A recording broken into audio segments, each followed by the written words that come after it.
नमस्कार। आज हम इस वीडियो के अंदर ये सीखेंगे कि C++ प्रोग्रामिंग के अंतर्गत हम कैसे क्लास बनाएंगे, उसमें कैसे फंक्शन और वेरिएबल को यूज करेंगे। ओके, जैसा कि प्रीवियस वीडियो में हमने ये देखा था C++ के लिए कि क्लास कैसे बनती है। क्लास की बॉडी कर्ली ब्रेसेस में बंद होती है, सेमीकोलन से समाप्त होती है और इसके अंतर्गत जो भी आपका बॉडी होती है वो आपकी विजिबिलिटी सेक्शन यानी कि access specify, private, public and protected में विभाजित होते हैं। तो यहाँ पर हम आज एक नॉर्मल सा प्रोग्राम सीखेंगे कि कैसे हम प्रोग्राम के अंतर्गत किसी फंक्शन को बनाते हैं, उस फंक्शन के थ्रू कैसे हम वेरिएबल के अंदर वैल्यू इंसर्ट करवाते हैं और कैसे हम क्लास के आउटसाइड उनको वापस एक्सेस करवाते हैं। तो देखिए, प्रोग्राम के लिए हम सबसे पहले शुरुआत करेंगे। Header file has include IO stream. Okay, IO stream जिसके अंतर्गत सी आउट और सी इन फंक्शन दोनों स्टोर रहते हैं, जैसा कि हमने प्रीवियस वीडियो में हमने देखा था। प्रोग्राम के लिए हमें गेट ch वगैरह फंक्शन की आवश्यकता होगी, तो हमने यहाँ पर कंसोल conio.h का भी उपयोग किया हमने यहाँ पर। ओके, आप चाहें तो यहाँ पर स्टैंडर्ड इनपुट आउटपुट.h हेडर फाइल का भी यूज कर सकते हैं क्लियर स्क्रीन फंक्शन के लिए। ओके, चलिए, हमें यहाँ आवश्यकता नहीं है इसलिए नहीं कर रहे हैं। ओके, अब देखिए क्लास हम बना रहे हैं, है ना। CLASS कंप्लीट स्मॉल लेटर में लिखना है क्लास कीवर्ड को, CLASS क्लास। क्लास का नाम हमने रखा, सपोज कीजिए मैक्स। यहाँ पर हम एक प्राइवेट सेक्शन बना रहे हैं, PRIAVAT प्राइवेट। प्राइवेट में हमने दो वेरिएबल बनाए, सपोज कीजिए कोई भी नाम से आप बना सकते हैं, इंट A और एक इंट B। ठीक है, इस तरह से। अब देखिए, ए और बी दोनों प्राइवेट मेंबर है, क्लास के बाहर तो एक्सेस होंगे नहीं ऑब्जेक्ट से, तो इन्हें हम कैसे एक्सेस करेंगे, इनमें कैसे वैल्यू स्टोर करवाएंगे।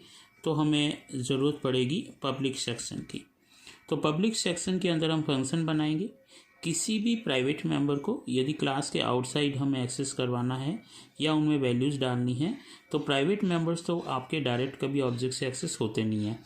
ठीक है, तो हम क्या करेंगे, पब्लिक के अंदर एक फंक्शन बनाएंगे और फंक्शन की सहायता से हम उन मेंबर को एक्सेस करेंगे। ओके, और उनमें वैल्यूज स्टोर करवा देंगे, क्योंकि पब्लिक जो फंक्शन होंगे या पब्लिक के अंदर चाहे वाली वेरिएबल भी आप बनाते हैं या फंक्शन, वो सारे के सारे ऑब्जेक्ट से क्लास के आउटसाइड एक्सेस होते हैं। ठीक है, तो पब्लिक पोर्शन हमें इसीलिए ज़रूरत होती है ताकि किसी भी प्राइवेट मेंबर को हम वहाँ पे वैल्यू दे सकें या वापस प्राप्त कर सकें। ओके, तो सपोज कीजिए हम यहाँ पर एक फंक्शन बना देते हैं, जैसे हमें इंसर्ट करना है या इनपुट करना है, तो कोई भी नाम से ले सकते हैं आप फंक्शन यहाँ पे।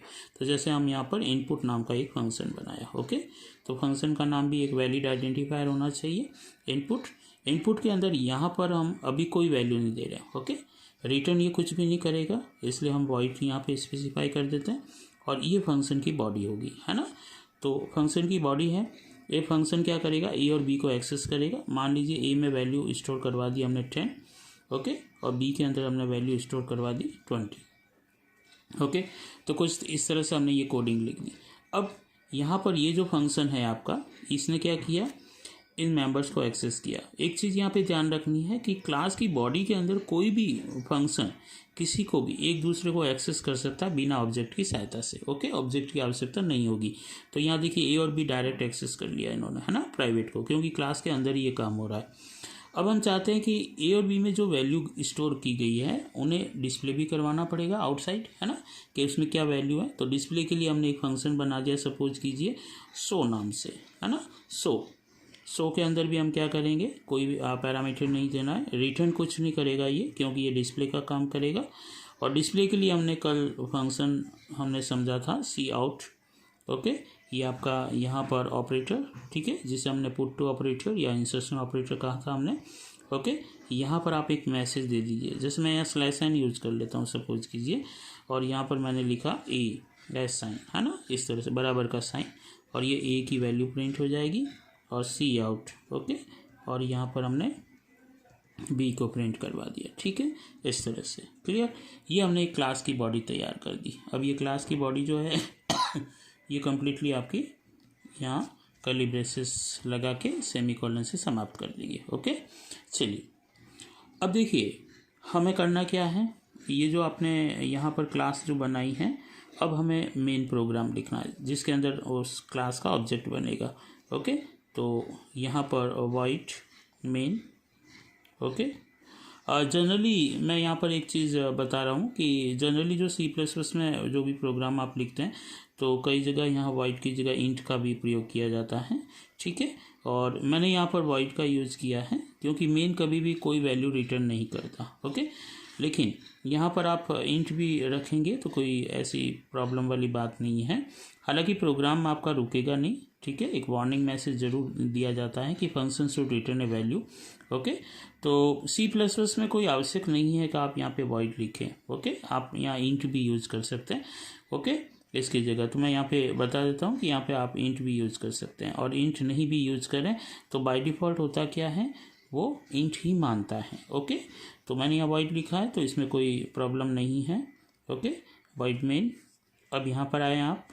ओके, अब हमें करना क्या है, हमें इनपुट को यूज करना है ताकि इनपुट को एक्सेस करते ही 10 और 20 वैल्यू ए और बी में स्टोर हो जाएगी प्राइवेट के अंदर, और हमें वापस डिस्प्ले करवाना है तो 100 को हम एक्सेस करेंगे तो वहाँ पे ए और बी की वैल्यू वहाँ पे डिस्प्ले कर दी जाएगी।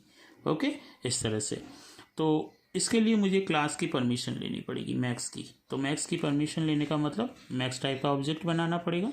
ऑब्जेक्ट बनाने का तरीका, क्लास का नाम मैक्स, सपोज कीजिए ऑब्जेक्ट आपने एक्स बनाया। ओके, अब सबसे पहला काम क्या होगा मेरा, ए और बी में वैल्यू डालनी है। कौन स्टोर कर रहा है ए और बी में वैल्यू, इनपुट के द्वारा, है ना। तो यहाँ हम ऐसे लिखेंगे एक्स डॉट इनपुट, ये फंक्शन कॉल हो गया आपका। ओके, ध्यान रखना है इनपुट पब्लिक है इसलिए एक्सेस हो रहा है। ओके, तो एक्सेस होते ही ए और बी, है ना, जो अंदर कोडिंग लिखी वो एग्जीक्यूट हो जाएगी आपकी, और इन दोनों में वैल्यू। अब एक्स ऑब्जेक्ट से ही हमने किसको एक्सेस किया, 100 को। ओके, जैसे ही 100 को हमने एक्सेस किया यहाँ पर, है ना, यहाँ पे लिखा हमने एक्स डॉट शो, तो एक्स डॉट शो करते ही क्या होगा, 100 की बॉडी एग्जीक्यूट होगी, 100 कॉल होगा, और ए की वैल्यू और बी की वैल्यू आउटपुट के रूप में, है ना, मैं यहाँ लिख देता हूँ कि इसका जो आउटपुट होगा वो कुछ इस तरह से मिलेगा आपको कि ए की वैल्यू, है ना, 10 और बी की वैल्यू 20, ये आउटपुट मिलेगा आपको। ओके, और प्रोग्राम को यहीं आप समाप्त कर दीजिए, जेड चेंज करके आप बंद कर दीजिए। ठीक है, ये जो प्रोग्राम होगा आप जिस भी नाम से सेव करें, ध्यान रखना है प्रोग्राम का एक्सटेंशन जो आप रखेंगे वो .cpp रखेंगे।